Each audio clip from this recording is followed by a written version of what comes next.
Recording is live now, almost not now. 3, 2, 1.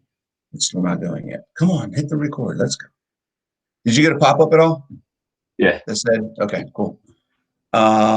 Still circling. Let's go record. I love this. Oh, there we go. All right. All right, guys, we are on with Marty Kendall from Nutrient Optimizer, all the way on the other side of the world. Is it tomorrow yet for you? Yeah, No? yeah, I'm definitely from the future. It's Tuesday. We've talked before, Marty. We talked Yeah. probably a year and a half ago. Oh, wow. That long. Something We're like getting that. old, Yeah. bro. It's been a while.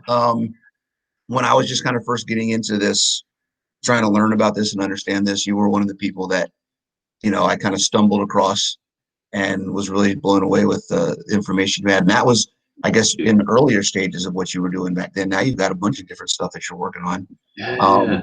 So let's talk about what you do. First of all, like I said, you're with Nutrient Optimizer. What is Nutrient Optimizer and why is it important? That's the question. Why is it important? Yeah. Why is it important? I've sold all my spare time for the last 5 years to it, so it better be important. Yeah, by day, engineer, type 1 wife, wanted to understand nutrition, looked at insulin, carbs, but then realized that it needed to be deeper beyond just macros to look at satiety and nutrient density. So I suppose after researching and analyzing, macros are really important for growing a strong, healthy, fit body and being satiated, being satisfied with the food you eat without massive amounts of hunger. Right. But at the same time, the nutrition, the nutrient value, the micronutrients, the vitamins, minerals, amino acids, essential fatty acids are all important as well, because basically our bodies crave enough food, we crave enough nutrition, and we basically stop eating. Our hunger subsides when we give our bodies enough of what it actually needs. So that seems to be for me, the centrality of nutrition, and I've just tried to develop systems and share my thoughts out on the blog, and to develop that to scale it and make it accessible for more people. So yeah, we'll get in there. So let's take that idea, because that's something I think from when I first heard it, it kind of was like, wait, what are you talking about?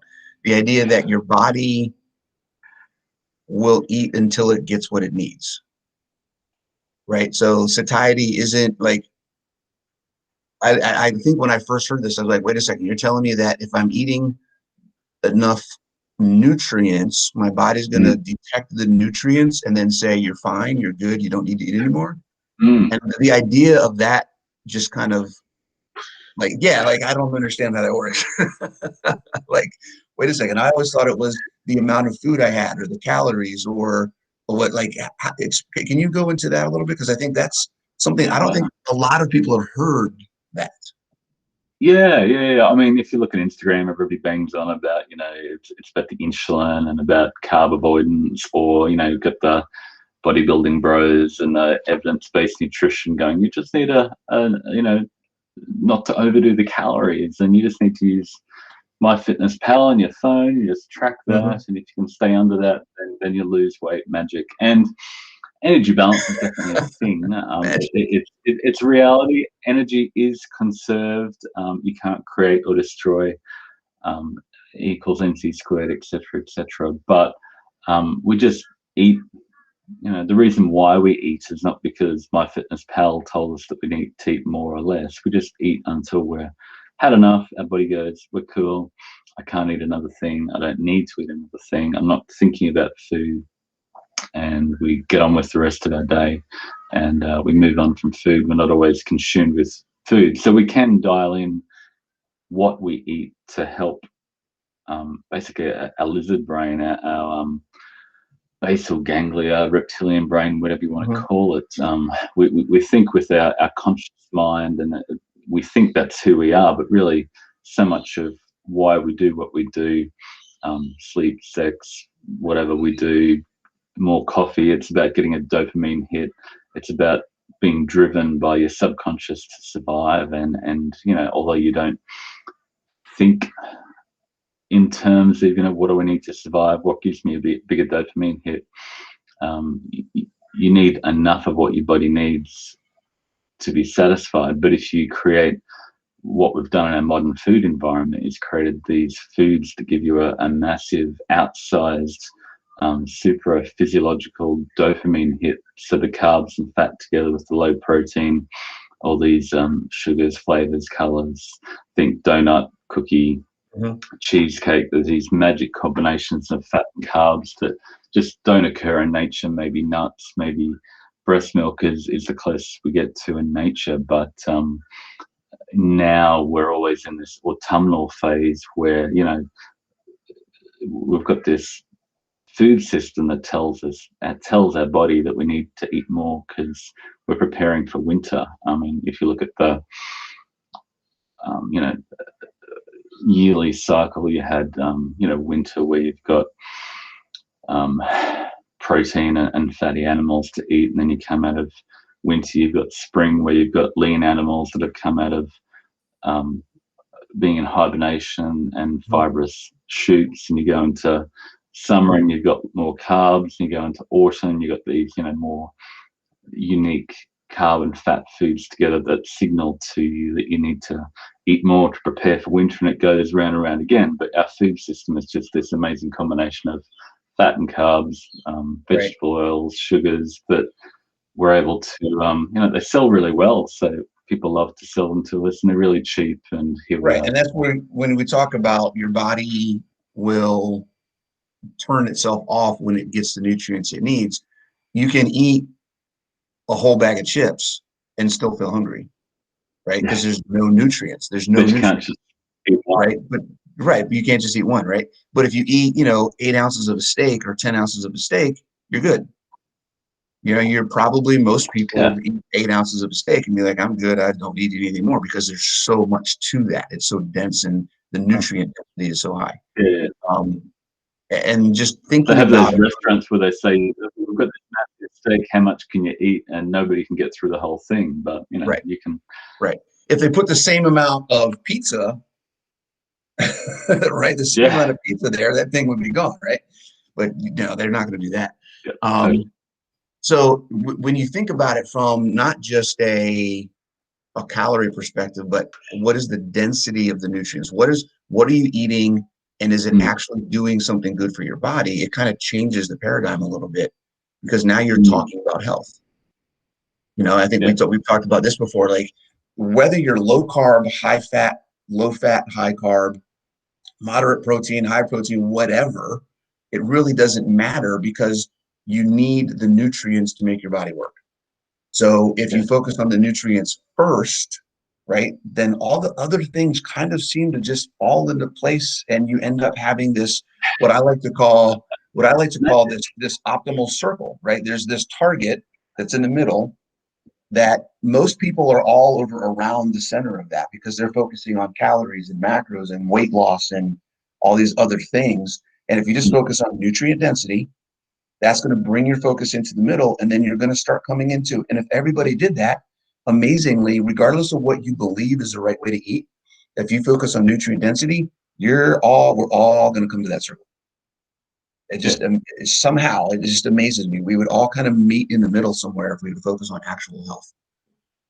Yeah, and all those macros and calories, they all sort of fall into place, but in a different way, in a unique way. Like where you live is different from where I live, and where, Eskimos and Africans, they're all different foods available at different times, and they're, the foods that provide nutrients in that context are different. And maybe it's better to have local nutrients that are more suited to your seasons and climate and context and activity levels. But you can, if you focus on getting foods with nutrients, then it'll all fall into place. Like you said, you need enough nutrients and enough energy at the same time. But if you've got a whole lot of stored energy, you need to dial that back so you've got enough nutrients without too many calories, basically. So, and if you're really active, you need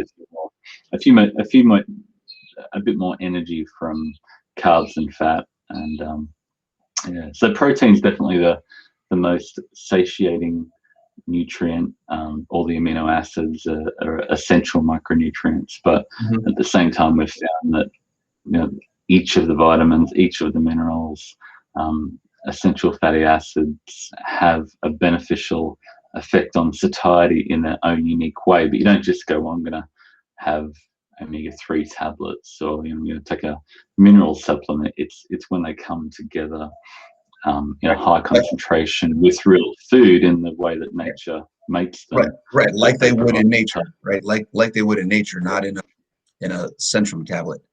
Yeah.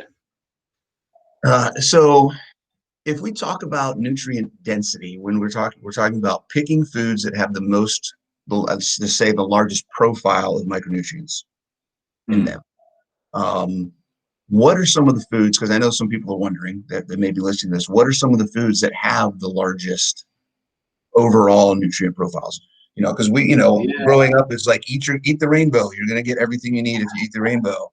And for me, I'm learning about other things like eggs and beef and organ meat that have more stuff than I ever would have realized. Like, where does that fall in? And if someone's in your program, because your program is all about teaching people how to pick and find the most nutrient-dense foods, where do people end up when they start doing that? With what types of eating? I suppose the first part of the question is, what do they end up excluding? And the things that have low satiety and low nutrient density are refined oils and refined sugars and refined grains. So I think everything in the boxes with the barcodes and the ingredient list in the central aisles of your supermarket are basically some combination of vegetable oils, refined grains, sugars, flavors, colors to make it look like they're nutrient dense, but they're not. So those are the foods that will give you low satiety, low nutrient density, and you'll just keep buying them, which is exactly why they're in little shiny packages in the middle of the supermarket or at the checkout when you go, oh yeah, I do feel like a chocolate bar, and I've been shopping for an hour. So they're the foods that you want to avoid, and then the ones that you start to incorporate. You can say, I'm not going to eat the Snickers bar and try really hard, but when you get really hungry, if you haven't given your body what it needs, you'll find something in the cupboard, if you've bought it, that satisfies that craving. The best way to manage that craving is to front load your day with those nutrient dense foods, which are the meat, the veggies, the seafood, and that's pretty much it. A variety of those foods, and what we do in the masterclass, we get people to track and sort of nerd out a little bit and say, what are you currently eating, and which nutrients are you finding harder to find, and therefore which foods contain those nutrients. So everybody has a somewhat unique dietary prescription based on what they're currently eating and what they need to chase. So there's not a one size fits all, because everybody has a different diet at the moment, and they have a different context and different food availability based on where they are. But you're actually going through the process of focusing on nutrients, focusing on what your body needs to be healthy, and teaching people how to figure that out for themselves wherever they are. And you're bringing everybody into that circle. You're bringing everybody into that optimal circle without talking about, you need to be low carb, you need to be vegan, you need to be carnivore, you need to be IFYM. Like, it has nothing to do with any of that. I don't care what your dietary religion is. Yeah, if they were to look at themselves, like if you have someone that goes through your masterclass and then they finish it, they spend a couple months doing it, and then they were to look at themselves and profile what they ate, one person may look and say, oh, you know what, I'm basically vegetarian. Another person may look at it and go, oh, I'm basically carnivore. Another person may look at it and go, oh, I'm basically keto. Right? It just, because none of that matters. Right? It's what fits your lifestyle and what can you do to get the most out of what you're eating. Yeah, within your preferred eating pattern, what do you need to eat more of and what do you need to eat less of? And once you focus on the ones you need to eat more of, we talk about a optimal 30-30 foods and meals, and sort of once you say these are the 30 foods that I like, and I'm going to add this, this, and this, then 3 of them have to fall off the bottom of the list. So you sort of refine that personalized list for you. And once you work out exactly what you enjoy eating that aligns with your goals, gives you the nutrients you need, then you're set for life. You can just cruise from there, and maybe you occasionally have a accidental donut at work, and you gain a bit and go, okay, I need to go back to those foods more and less donuts. So yeah. So I know when I look at it, because that's kind of how I look at things now. When I first got started in the whole carnivore thing, it was, oh my God, meat is amazing. Nobody needs to eat carbs, blah, blah, blah. And I've kind of softened that stance a little bit. I think my message now is more like, I still believe absolutely 100% you don't need carbs. They're not essential. You don't have to eat them. But I know from a lifestyle perspective, a lot of people want that. A lot of people want veggies. They want that other, they want the colors and whatever it may be. And that's totally cool. So my focus has been, and I think I've gotten a lot of this from you, is I now, whenever I work with somebody, I focus on the triumvirate of nutrition, right? I focus on nutrient density, satiety, and bioavailability. Those are the three things I talk about and say, look, you can pick whatever you want. If you want to eat a potato, that's great. Does it have the nutrients? Is it giving you what you need to help you hit your goals? Right? If you want to have this steak, that's awesome. Is it giving you what you need? If you eat that bag of chips, is it going to give you what you need? Is it going to keep you satiated so you don't eat 2 bags of chips? Is it going to give you any nutrients that are actually going to help you? Like, give people those kind of parameters to look at, as opposed to, well, I just want to be low carb, or I just want to be, high fat, or whatever else. I find that most of the people that I work with, when we do that, they end up more keto-ish. They end up much more low carb. I personally am more moderate fat most of the time when I talk to people. I'm not a proponent of you need all this fat, especially if you have body fat to lose. That's a whole nother conversation. But I think a lot of people kind of end up in that space. And I just think it's interesting when you talk about, nutrient density and then satiety, people understanding that, if your body is asking for more, there's a reason for that. And you can look at that and kind of evaluate, why is it asking for more? Am I not getting enough? To track the food, every morsel, every gram, and fight against hunger, and actually not very long. Yeah. And so you're all about tracking. When people leave the masterclass, or when people meet, because you're an engineer, right? You're all about data, and everything you've done is all about data. But when people leave your masterclass, how many of them do you know? Do they continue tracking? Do some of them just kind of go more intuitive? Well, like Alex, my programming partner in Dallas, is a computer programmer and a nerd and an ex-athlete, and I'm an engineer, and I love spreadsheets and graphs. And I've been a wannabe biohacker in the past, and my wife is type 1 diabetic, so I watch her blood sugars all the time, and I enjoy the data, but I understand that you really get to a point, like, you don't want to do that forever. Like, how much time do you want to spend each day tracking your food and, measuring? I had an Oura ring for a while. How long do you want to? I think it made me more anxious than it helped me, and screwed up my sleep more. And I was tracking my ketones, and went, this is telling me crap all, chuck that. And I got pretty antsy about that and wrote a book. But I don't think most people want to track forever. And when we started Nutrient Optimizer, it relied very much on tracking, and we quickly realized that narrowed our market very, very, to a very limited number of nerdy people. But through the masterclass, we get you to track. It's sort of a necessary evil for accelerated learning. Reflect on what you're eating, and then once you've dialed in those 30 foods and 30 meals that you enjoy, then you can get on with it and then just continue to enjoy those. And maybe you want to fine-tune things. That we've got 400 recipes in Nutrient Optimizer that will then tell you, hey, try this new meal, and you can check that out. So tracking isn't, you don't want to be tracking every morsel forever, because you've done something wrong if you need to manage your satiety with an external app. And when you outsource your satiety, everything turns to crap, basically. Right. So if you lose track of your natural hunger signals, then took the words right out of my mouth. Yeah, you got to stay in touch with what's actually happening and where you're at with stuff. You got to be Yeah, feel, yeah, hey, I'm full. Okay, I need to stop. Regardless what the numbers are, right? yeah, If I'm full, that's my body telling me I'm good. yeah, That's it. yeah. I And mean, you then need to be track. a biohacker where you sort of go, okay, my quantification of this is, how do I feel? Do I feel hungry? Do I feel weak? Do I feel dizzy? They're the things you need to listen to as if you're really hungry, and obey those signals, but learn to manage them and have a conversation with your lizard brain, that you can then have a happy relationship with your subconscious, Right. the part of you that's trying to keep you alive. There's the name of your next book. How to speak lizard. How to become friends with your inner lizard. Yeah, there you go. Right, I can see it now.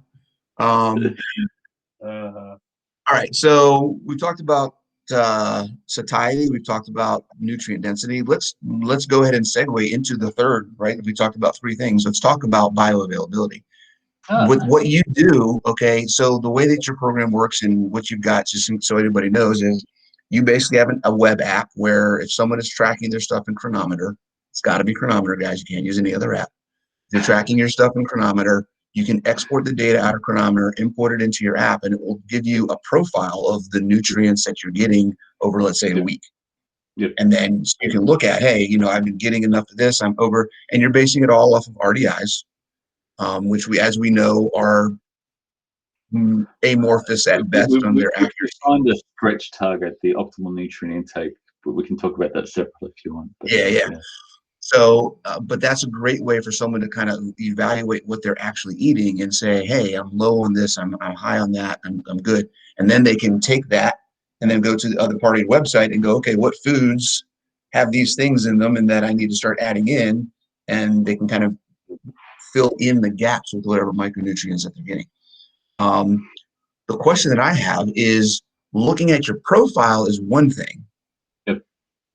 That's the food you're eating. How do you know how much your body's actually getting? You It's complex, and you don't is the short answer. But Okay. if you've got a omnivorous diet, then you generally get enough in the right bioavailability. So if you're eating only muscle meat, then you're going to be lacking some nutrients that are highly. You'll be getting lower levels of some nutrients that are highly bioavailable. But if you've only got 2% of what you need in that food you chose, then 2% is still 2%, even if it's 100% bioavailable. So Mm-hmm. I suppose that the benefit of nutrient optimization is that you eliminate all the low nutrient density, low satiety foods that also tend to be the most inflammatory and cause the most issues with nutrient absorption. So your grains, your lectins, and all the glutens that tend to mess up people's guts. So I suppose with the masterclass, we say, does this food make me feel good? Does it give me digestive issues? Does Yeah. are my bowel movements okay? And if you're eating 300 grams of spinach to get to the top of the leaderboard, but you're in the toilet for 2 hours because it just didn't sit well with you, then chill out, dude. Like the Uh, same can happen if you supplement with a whole lot of sodium or magnesium or whatever. Your gut will go, nah, too much, dude. But yeah. interestingly, the ones that are challenges for bioavailability on a vegan diet, like vitamin A and omega-3, B12 to some extent, you're going to get heaps of those nutrients, particularly vitamin A and B12, if you're eating some meat or seafood. So if you're getting some of that, you're doing really well.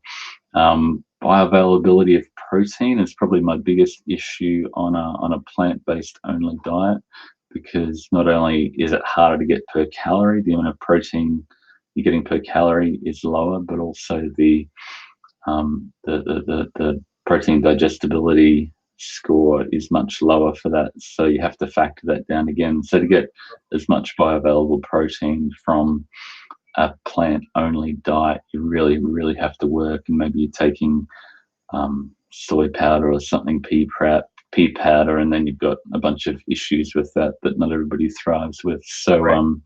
generally an omnivorous diet, and even our meat-based book has some green stuff in it to balance out the micronutrients, because liver's got heaps of vitamin A, B12, and a few other amino acids, but it doesn't have as much, maybe omega-3 and potassium and Mhm. magnesium, and you can get vitamin C from your organ meats, but they're not Right. as high in muscle meats. But yeah, and to some degree, you've got to chill out and say it's complex. Food is complex. We can try to quantify it, but we can't quantify it to the nth degree. But if you're just focusing on the nutrients that you're not getting as much of, like the ones at the top of your nutrient fingerprint that you're not getting in as high quantities, and what foods do I enjoy that provide more of those, then you'll be okay. So you can't go, well, do I need 50 grams or 500 grams of vitamin C, and debate that to the cows come home, because that's just a useless discussion. If there's 20 other nutrients in your diet that you're just not getting enough of, you need to go, what are the 5 to 10 that I need to get more of? And if I'm really lacking in those, are they bioavailable? Then that's when you really need to ask that question. Right. And then you're also looking at, sorry, I'm writing a note down real quick. What? Micro needed. Is, when you're looking at your micronutrient profile, you go through your app, you put all the stuff in there. It says, these are the top 5 micronutrients that you're low on, right? As an individual, you have to look at, well, am I low on them on the numbers? Am I exhibiting signs that indicate I'm low on them? Right? Yeah. I've been really tired lately. I can't get to sleep when I go to bed. Oh, this thing says my magnesium's low. Okay, that's probably something you need to fix. Right? I'm low on vitamin C according to this, but I have not had any symptoms that would indicate I'm not showing any. There's nothing that I can tell based on what I know about vitamin C or what I've researched that says you're showing signs of vitamin C deficiency. You can chill out about vitamin C. Who cares, right? Like, and I suppose in the symptom thing, we've got part of the app where you do an entry survey. If you don't want to track anything, or you're just starting out, you can say, what type of diet do I generally eat? What are my symptoms? And then we can identify based on just that what nutrients you likely need to emphasize, and therefore what meals and foods you likely need to prioritize off the bat. And then if you want to fine tune it, you can then start tracking. But you don't need to track if you've low testosterone, poor sleep, depression, anxiety, right. those sorts of things. We even looked at the nutrients that are related to cancer, in terms of even the amino acids that are beneficial and non-beneficial for cancer. And it's not just protein or animal protein, it's much more nuanced. So that was a fascinating rabbit hole to design recipe books for different segments of cancer, whether you need to lose weight or gain weight after treatment, or just maintain as a cancer survivor. So anyway, what is and this is just because a lot of my target is the over 40 crowd, right? I'm almost 50. I'm 48 years old, and I'm all about trying to get us old people to be healthy. you don't look We're old. not old, guys. We're not old. I'm just saying. You got no hair, but you look great. You're having any insecurities. What are some common micronutrients that you see from your data that people over 40 are often lacking? Wow. Any ideas? I mean, I know that's kind of off the cuff, so I didn't prepare you for that one ahead of time. But no, just amino acids generally. Really?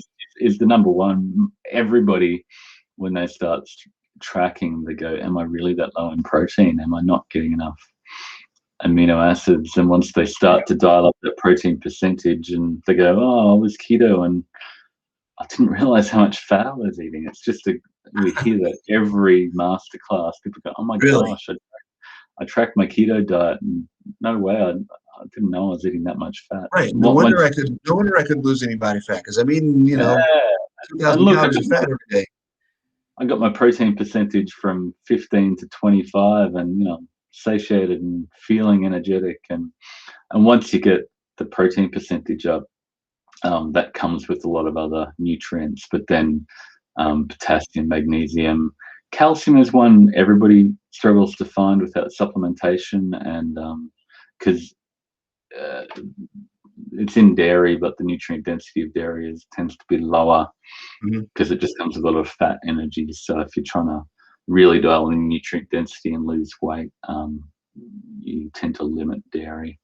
So you end up eating some Swiss chard, I think, and what's the other one? Rhubarb. Rhubarb has a whole lot of calcium in it, but Interesting. the wacky things people find in a masterclass. Right. People are sunning their mushrooms to get more vitamin D and all these crazy things. Oh, that's awesome. That's awesome. Wow. I don't even know where to go from there. Okay, who are you weird people, and who created this group? All right. So I have two big things I think that we can talk about. One is, and you tell me which one you want to talk about first. You wrote a book. What was it called? Big Fat Keto Lies or something like that. Yeah. And then there's also a study that just came out a couple of days ago that you wrote did you write that, or was that Alex that wrote that? The review of the Kevin Hall study. Yeah, I'm actually, there was one that came out in May last year that's quite similar, and I'm in the process just this morning before you called, writing another review of his latest one, which is basically the same thing again of extreme fat versus extreme carb diet. Still putting protein in there, but whatever. Yeah, that's you nailed it right there. Talk about the book. Okay, let's talk about the book. So the book, Big Fat Keto Lies, you've got how many chapters, how many myths are you busting in this book? We put out a survey and we came up with 12 keto lies. And to be honest, I think low carb is good, but the benefits tend to be because low carb tends to get more protein, not because you're getting more fat or any mythical thing about reducing insulin. So I went through a lot of dead ends on my keto journey trying to understand, and that's why I've done a lot of analysis to say, what does the data I can get available actually say about these beliefs that people have in keto land, and they're all very zealous in their little community that believes that belief versus that community which believes that belief, and they'll sort of form around these things, and there's no undoing that belief. But get fat off of fat.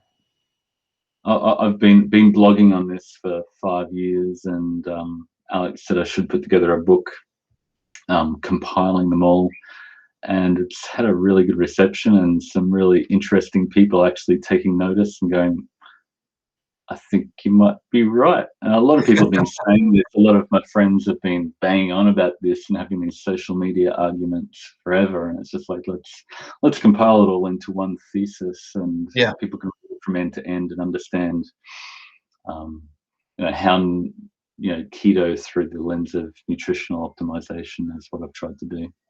Yeah, no, I love it. I'm looking at your thing here. Let's see, we got topics. Hold on. I'm going to just go read some of these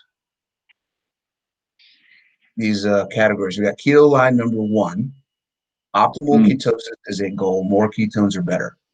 Yeah. What? That's a lie? What? It's got my ketones higher and a lot to make me lose fat. Keto line number 2, you have to be in ketosis to burn fat. Keto line number 3, you should eat more fat to burn more body fat. That's a lie. These are lies. Wait, I thought these are statements. These aren't statements. Protein should be avoided due to gluconeogenesis. So I'm all into that one. I'm all into that one. You're not going to tell me anything there that I don't agree with. Fat is a free food because it doesn't elicit an insulin response. I got to be honest, I've never heard that. I've never actually heard that. everybody's, avoiding, the carb insulin hypothesis, and even Gary Taubes' new book basically says that if you eat things that raise your insulin, your body basically traps that food, traps that energy more. But and some people are prone to fatten more easily, is what he says. Mm-hmm. And there's a big, carb insulin hypothesis. Basically, you eat carbs, it'll raise insulin, and therefore you'll get fatter. But if I run around with my wife's insulin pen jamming you with insulin, let's say, Mm-hmm. if I inject insulin into you, your blood sugar would drop, you'd get hungry, your ghrelin would rise, and you'd go find a donut really quickly so you didn't feel like crap. Right. And you would get fat if I kept doing that to you. But pretty soon the police would come and lock me up and stop me from jamming you with 30 units of extra Right. insulin. But that's because of what you're eating is just managing the insulin. It's not doing anything else. Yeah, exactly. You've got to differentiate endogenous insulin versus exogenous insulin, and whether you go for evolution or whatever version of biology you believe in, your body doesn't secrete more insulin. You need to hold back the stored energy in your body while you're jamming in more pizza and donuts into your mouth. And it's those fat plus carb combo foods, those autumnal foods that we talked about before, that when I look at my wife's blood sugar CGM that I watch live most of the time when I'm awake, just because it's fascinating, it just rises. She went out for lunch with some friends, and you can't order good food when you go out, and the blood sugar is just rising and rising and rising for hours, and the pump is just jamming all this insulin to bring it back down. It's the food choices that drive the insulin requirement. It's not because a little spike of insulin Right, because when you look at protein has an insulin response as well, just like carbs. Right, but it doesn't. You can eat protein and you're not going to get fat just because the insulin is raised. Yeah, and fat Right. will over the fullness of time as well. But if you look at her insulin pump, 80% of her insulin requirements per day are just to hold her body, her fat stores, her muscle stores on her body, and not let it disintegrate into a bloodstream. And if you want to lower that, you need to have less stored energy. So the way to have less stored energy to reduce your insulin is to eat in a way that's more satiating, which is higher protein percentage, high nutrient density. So it all comes back to satiety, blah, blah, blah. I'm a broken record. It's crazy how everything comes back. Everything we talk about, anybody listening, everything we talk about is always going to come back to nutrient density, bioavailability, and satiety. Every single time. It will always come back to that. All right, this is amazing, guys. If anybody's listening to this, watching this, make sure to go check out the book, Big Fat Keto Lies. You can get it, just download it off your website. Like, how do people get it? Yeah. BigFatKetoLies.com is the website. You can. Oh, really? Okay, BigFatKetoLies.com. I'll make sure to put that in the notes so that people can click on that and get it. I'm just looking real quick to see if there's any other chapters that we want to talk about. Double diabetes, calories don't count. Oh my God, that must have been fun to write. But you can't manage calories like we talked about before. If you just stick under a calorie target, everybody fails until they start to look at macros, and then ideally micros, and then you've nailed the satiety, and then calories still count, but they're irrelevant because you're satiated. Right. This is one, and your last one in the book is one that really gets me, because as much as I believe there is an optimal for everybody, that everybody is working towards, I think everybody's on a journey towards optimal, and we're all focusing on nutrient density, satiety, and bioavailability. We'll all eventually meet in this little circle in the middle. But I think we're all in a journey. We're not all, we're all in different places. Everyone's coming from all kinds of different places.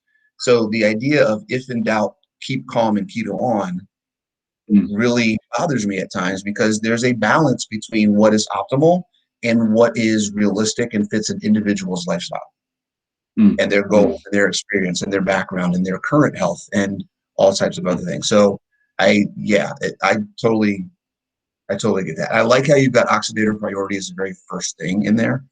I think oxidative priority could probably go in every chapter that you've got in this book. It's so fundamental to understanding how our body uses fuel, and you've got to burn off the alcohol, the ketones, the glucose. Yep. But if you're also feeling, low carb will drain those ones. But if you're still jamming a whole lot of energy into your fat fuel tank with your diet, your glucose may be rock solid, your insulin may be really stable. But if you're just overfilling that fat fuel tank, then your body fat's not going to burn. So you just have to, pick them off one by one, and it comes back to a high satiety, nutrient dense, bioavailable diet. Added bioavailable for you there. Right, and that's where the whole 1-to-1 rate, right? The PE ratio comes in, and you look at fuel versus protein. And I love how Dr. Naiman's taken that and made it something that I think people can understand. Because I've been saying it for a while, and it's just hard for. Number one, I'm not a doctor, so nobody believes anything that I say. Number two, the just his ability to graphically put things out there that people go look at a picture and go, oh, that makes sense. Like I wish I could do that. Like I'm telling people all this stuff, and they're like, what are you talking about? And you put it in words and people are ready to argue, but when they see it graphically, they understand it before they start arguing with it, and they go, I can't argue about that. Like that's Your point on optimal and moving towards optimal. I mean, the thing with if in doubt, keep calm and keto on. I think just to keep on chasing ketones and adding more fat is probably a bit misguided.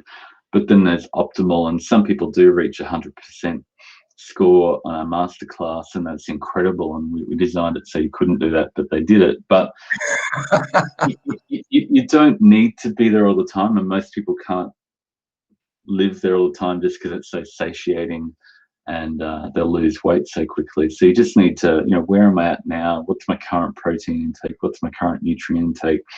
Move forward a little bit next week, and move forward a little bit. And if you're not making progress, move forward a little bit more. But if you're actually making progress and feel and look and everything the way you want to, and got that balance between, how much effort are you willing to put into your nutrition versus you want to get on and live your life. And, are you a bodybuilder?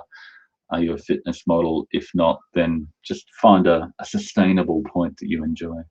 Right. It's about quality of life, and just, what's going to fit with what's going to make you happiest, what's going to make it so you're not stressed over every bite that you put in your mouth. And you can think about your family and life and work and other things you're doing, and not thinking about food every minute of the day. That's out of balance. You don't want to live like that. There's definitely some people we meet that we just want to say, chill out, just manage one thing at a time, and go outside and have fun. Right, exactly. And then understand that it's a moving target. What may work for you, for now, based on where you are and what your goals are, a year from now, it's very likely that it's probably a good idea to reevaluate what you're doing. Am I in the same place? Am I healthier? Have I made progress in this area? Have I fallen back in this area? How do I need to adjust and what I need to do? I have to always evaluate and look at how you're doing stuff, because nothing's ever going to work the same. And if you want to move forward, like I said, if you want to move to the center of the circle, you can't just do the same thing that got you to where you are now. You got to keep changing. And like we talked about off the recording, when it comes to fitness, right? We want progressive overload in our fitness. The same thing with our nutrition and our lifestyle and everything else. Like we want to always be trying to get better. But tiny habits, tiny changes. Absolutely. Sustainable manner. Absolutely. Sustainability is absolutely key. And that's where, satiety and all that other stuff comes into play. You don't want to, you want to be full. You want to go through this process and not be hangry, not be starving, not be lacking energy. You want to find a way to live your life. All right. So that's the book, Big Fat Keto Lies. I love it. Do you have it? So I can just share the link out. Yeah, sure. And that's fine. That's it. Share the link. Okay, cool. Let's talk about this study that came out that basically, I think on the surface, when I first read it, I was like, what? Wait a second. Then I kind of read the little conclusion, read some of the abstract, looked at it again. It's like, okay, there's more information here that it's going to take me some time to get through, because the way that they presented everything, you know how that works. They present it a certain way, and you kind of have to filter through it a little bit to get more information. And I've seen a bunch of people in the space kind of rebut it or come out with or more information explaining it. We're going to explain this. But I think the stuff you guys posted was, as it usually is, you guys are very thoughtful and you try to include as many perspectives and points of view as possible. And I love that about everything that you guys write. So I really liked your take on the study, and I agree 100% that there's some pieces missing, and I would absolutely love to see the same study, but with more protein. I would love to see more protein. Because I think that balances, that throws everything. And honestly, I think if they add more protein into that study, it just messes the whole thing up for them. But, yeah, that's fascinating. But I'm glad to see people looking at satiety. I was actually thinking in terms of, I think that's the fundamental question. We eat until we want to stop eating, and what is it that helps us to control our appetite? That's number one.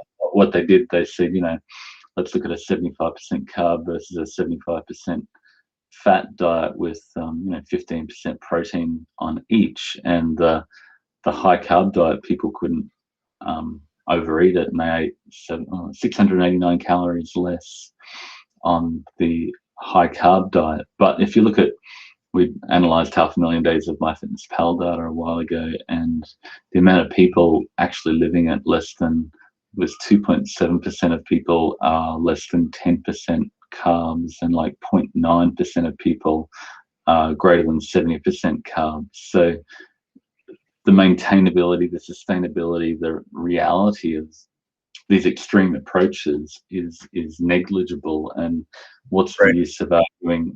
What we really know is that anything in the center of carbs, fat, together with low protein, donut, cookie, chocolate, pizza, Doritos, is you're going to eat a hell of a lot more of it. If you go to either extreme, you'll eat a lot less.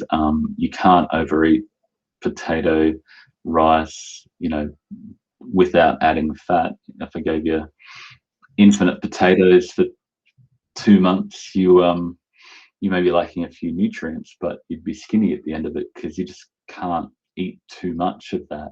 Right. Who wants potatoes without butter? Like, come on, it's just it's a cheesecake at that point. It's the same as a cheesecake is when you add the butter. So yeah, it's not baked potato with oil. It's plain potato with nothing else. So starches are better than fruits, because the fruit with the fructose turns into fat in your liver, so you sort of get the same effect where you get the fat and carbs together, because your liver turned it into fat. So but yeah, the again, it's, let's look at nutrient density. And it's not the thing about the keto diet, the low carb diet, that helps people is that when they go low carb, they tend to eat more protein, not adding more fat or getting the ketones high. These guys that in the study, they had ketones of 2, which is definitely optimal ketone zone, but they're not losing as much weight, or they're still eating a lot more because of the energy density.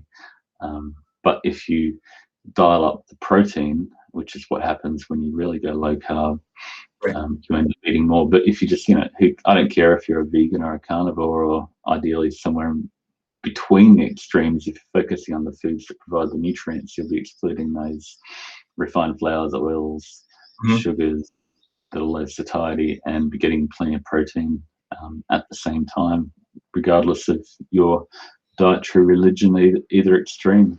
Right. So we didn't really learn much from this study, is what you're saying. It's pretty much what we expected.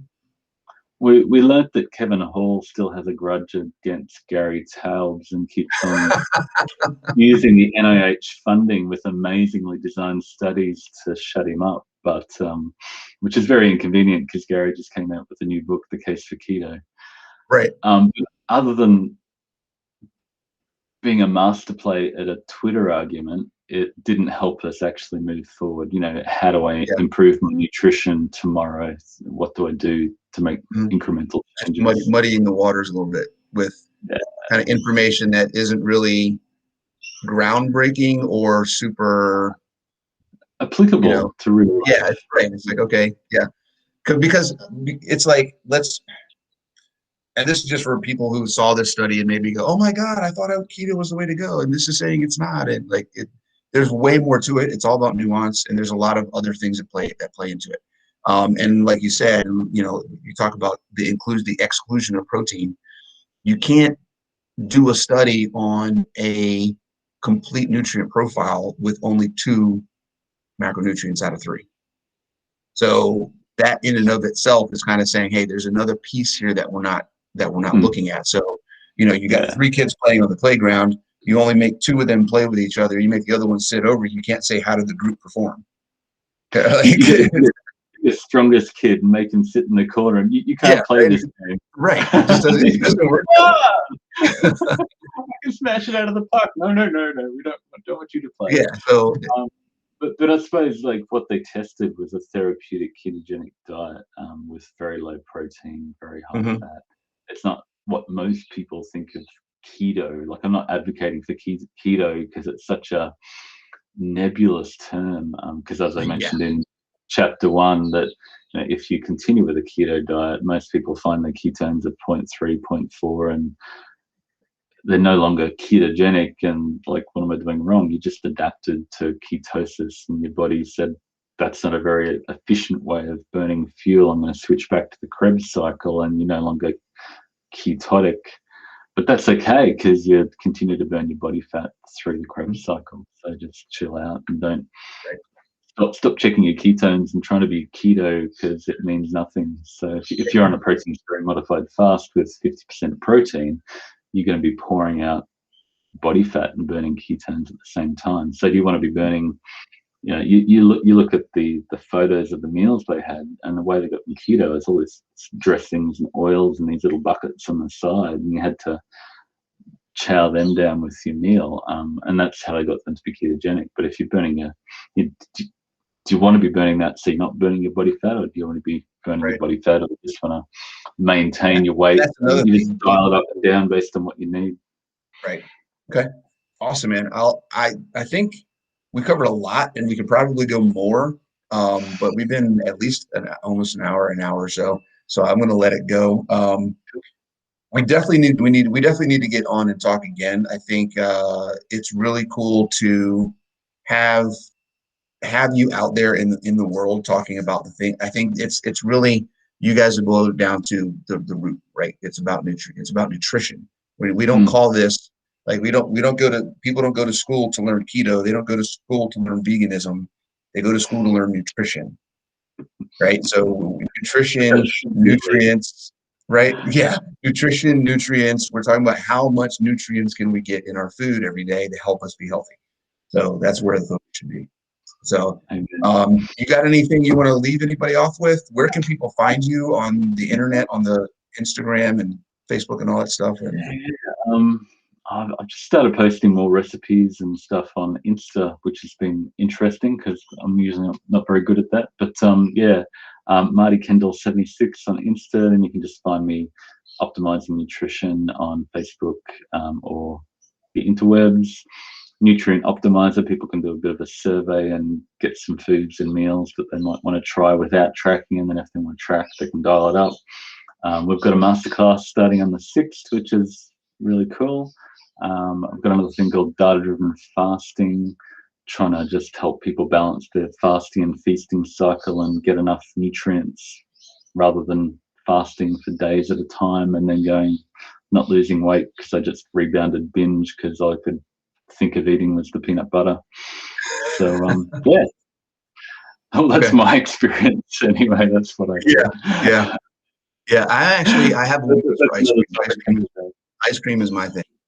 I love ice cream. So whenever I go off the rails, it's usually with a couple pints of ice cream. I don't go like I'm gonna have a couple scoops or spoons of ice cream. I'm like, give me pints. I'll take pints at a time, please. Hey, it is what it is. Hey, I appreciate your time, man. Keep in touch, and we'll talk to you again soon. Chat soon. Thanks, Bronson. See you, man.